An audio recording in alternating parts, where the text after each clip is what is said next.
तो सबसे पहले आपको ऐप्स में जाना है और यहाँ पे प्ले स्टोर को ओपन करना है। उसके बाद ऊपर सर्च पे क्लिक करना है और यहाँ पे टाइप करना है जियो सिनेमा। तो जैसे आप जियो सिनेमा टाइप करते हो वैसे ही आपको नीचे जियो सिनेमा का ऐप दिखेगा। आपको उस ऐप पे क्लिक करना है और इंस्टॉल पे क्लिक करना है। जैसे जियो सिनेमा इंस्टॉल हो जाएगा वैसे ही आपको ओपन बटन पे क्लिक करना है।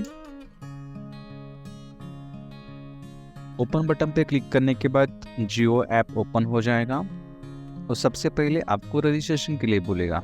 उसके बाद लॉगिन विद मोबाइल नंबर पे क्लिक करना है और यहाँ पे आपका मोबाइल नंबर एंटर करना है। उसके बाद आपके मोबाइल नंबर पे एक OTP आएगा। उस OTP को आपको यहाँ पे एंटर करना है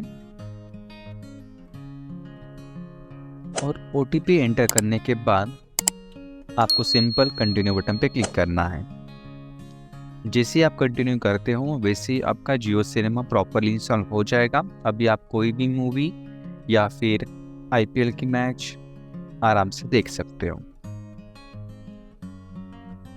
तो अगर ये वीडियो आपको अच्छा लगता है तो आप लाइक कर सकते हो, कमेंट कर सकते हो, शेयर कर सकते हो। तो मिलते हैं नेक्स्ट वीडियो में, तब तक के लिए गुड बाय, टेक केयर।